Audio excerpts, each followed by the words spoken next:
we have a seat that's for all intents and purposes open down there. I know we have an incumbent there, but it's a special election, and it's not the kind of incumbency that typically would discourage or would be challenger. It's a relatively open seat, if you can call it that.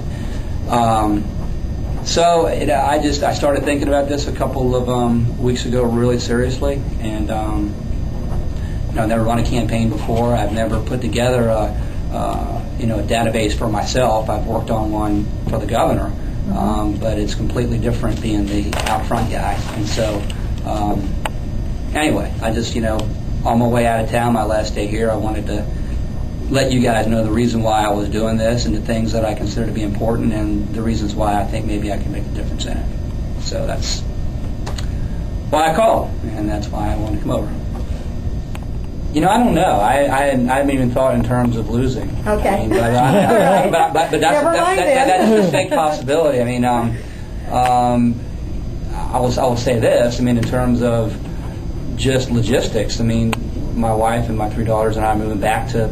So I can't say mine and Reed's 4 little boys. I got to say my 3 little girls. But we're moving back to Beaufort, which for them is home. I mean, they've just been up here for a few months with me, and they're happy to be going back to Beaufort. Yeah. I'll be hanging my hat in the law firm, that I've neglected for 5 years now, and so you'll now I'll be there. Neglect it for a few more months. Right, yeah, and so it's in my mind, I see it as a next chapter. Although I hadn't thought about if I lose what I'd do. Because I was just assuming, well, win or lose, he's going to be back in Columbia. But that might not be right. I hadn't even thought about that, okay. To be honest with you. Okay. I hadn't even thought about what it's going to be like having a guy who wakes up in the morning who just wants to strip the bark off me. I mean, and that's what Rod Shealy is going to want to do.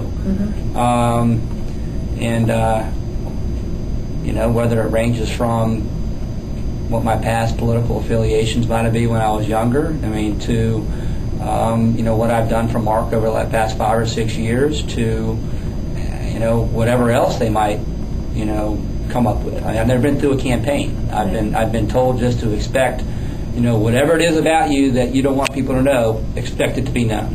In other words, what you're saying is that you have 2 liabilities in a Republican race. 1, you used to be a Democrat, and 2, much worse, you've worked for Mark Sanford.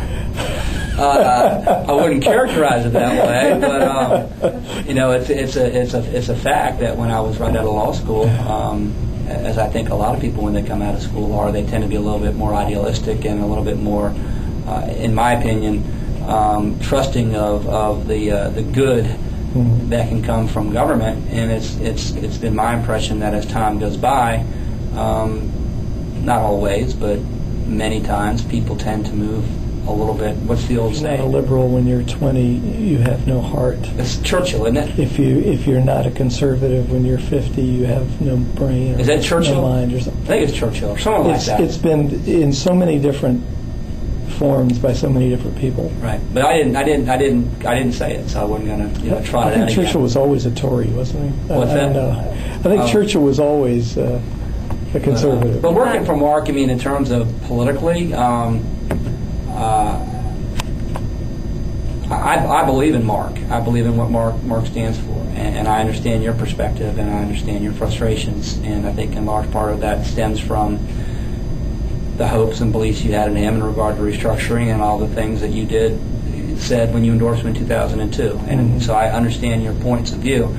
I mean, I would argue that he has moved the ball forward in regard to restructuring in a way that a more conciliatory approach wouldn't have done. And I think it's had a salutary effect in regard to charter schools and in terms of funding reform with dollars following the child. I don't think we'd be having this same debate now weren't for things Mark pushed.